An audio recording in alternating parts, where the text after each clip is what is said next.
right, welcome back, and thank you so much for staying tuned to the Newspaper Review. We're still looking at the headlines across newspapers around Nigeria, and this time we're going to the Daily Sun newspaper for today, the 10th day in the month of November 2023.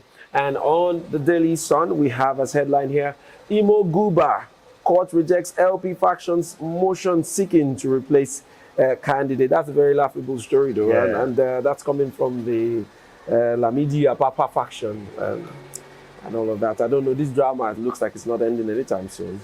Also, we see here as the main headline, tears as Labour pickets Abuja over airports. Workers stranded, airlines cancel flights. CSOs demands Ajero's suspension.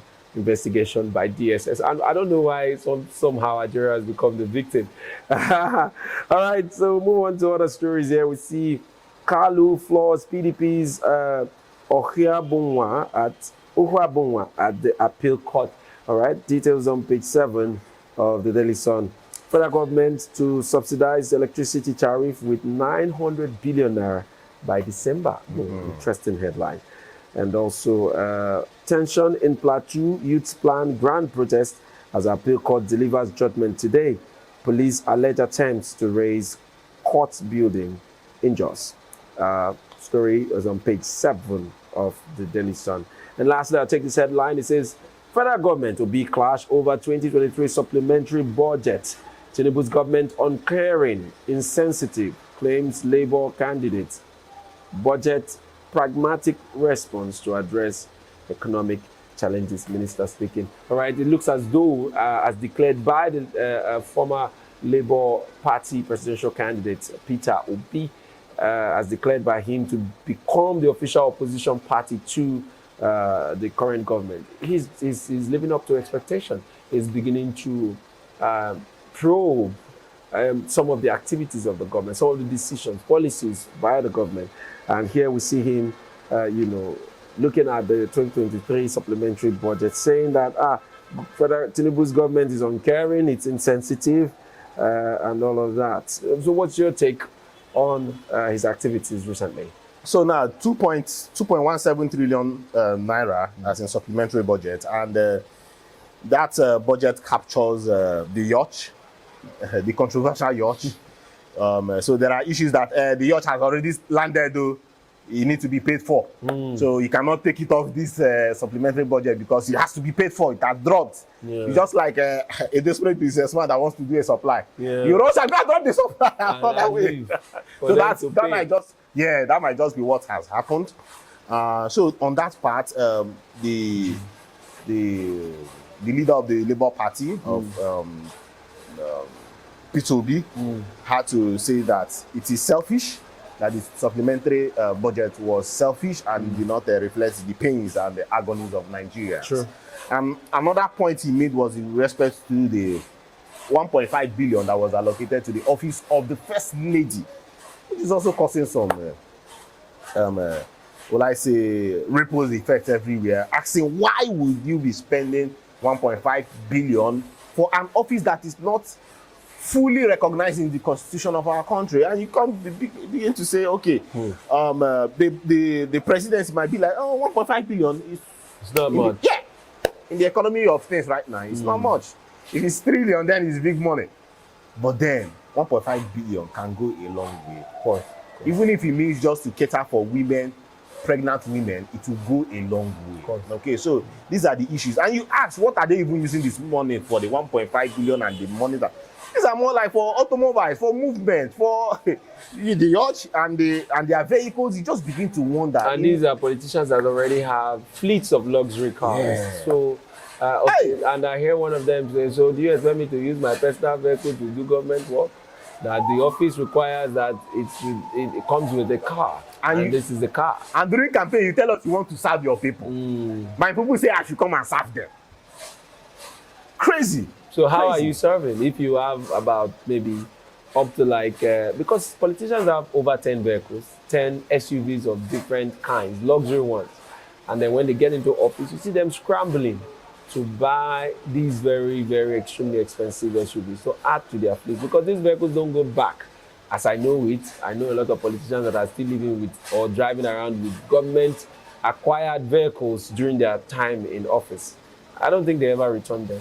And in some cases, we've heard times where they say, oh, the drivers also run away with some of them and all of that. But that's not a very common case. But I mean, the point is, why spend so much money on vehicles, interior decorations, very, very, very mundane things? But I also give kudos to P2B for also coming out to opposition is a fine thing in governance. Of course. Okay? Of course. And especially when you are coming out with good points, quality points out there. So we need somebody to checkmate this government. We wish them well, because if they don't do well, Nigerians will suffer. We'll be the ones that bear the pain. Yes. So we need somebody out there that can checkmate them, and not somebody that will just go back and be waiting for the next election cycle to come out again. Yeah. Okay, so he needs to keep doing the work. Okay, where the government has erred, he should please pinpoint them. Okay, make them clear for people out there, and also where he needs to bring in his ideas. Just give them the ideas first. Let's start talking whether they will implement those ideas or they will adopt those ideas. Okay, he should please keep talking because he's a man of great knowledge. Same with Atiku. If they have points to make with respect to the moving forward of this nation, with respect to even these current governments, to give them let's say more headlights, to give them more insight about governance. Please, they should not go back. And it also goes down to the Ministry of Information and Culture. Okay, no, information. That's Mohammed Idris, the Honorable Minister.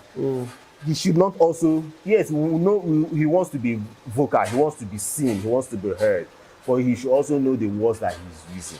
Many a times when these opinions are being sent out, he should not just jump to respond. Come on. I mean, and you know that's not how it is done. You respond intelligently. You don't just respond because you need to respond. I mean, the opposition, as it were, like you rightly said, is to checkmate the activity and sometimes also give them a better insight or a blind side view of what the government is not seeing. And so it's not a bad thing. Actually, in every government, they should have an opposition, checkmating them. It helps governance become more accountable. But if you have somebody like the Minister of Information always jumping at responding to everything without thinking it through and through, because it's not a war where this is post-election, this is not pre-election. So, I mean, we are back to governance, and I'm sure Peter Obi and his team are doing what they are doing because they understand the importance of being an opposition and what it will help the government to achieve. So, I mean, why not? Why not? And then I saw one of the papers that's on Vanguard, even though we didn't touch any headline there. I saw a Rivers Politics. It says here, what the Rivers political crisis, Wike remains Mayoga, Governor Fubara. I mean, did you see the videos of them meeting yesterday during the judiciary, the program by the judiciary in Rivers State? I mean, it looks as though, looks like all is becoming well in paradise. So it just has to be. Of course. It just has to be. And someone will be like, it was also a good thing for Fubara to speak. Just imagine if he was just so quiet, and he might just go from there. It would have been over. All right, I want to thank you so much, Victor. That's all we'll be taking today. Don't forget, it's the weekend, so do well to enjoy your weekend. Watch some football matches, go out with family, or spend time watching TV or any other thing you enjoy doing this weekend. But just make sure you enjoy your weekend. But that's the size of the package today right here on the Newspaper Review. Until next time we come your way again, to stay well and stay safe. See you next time.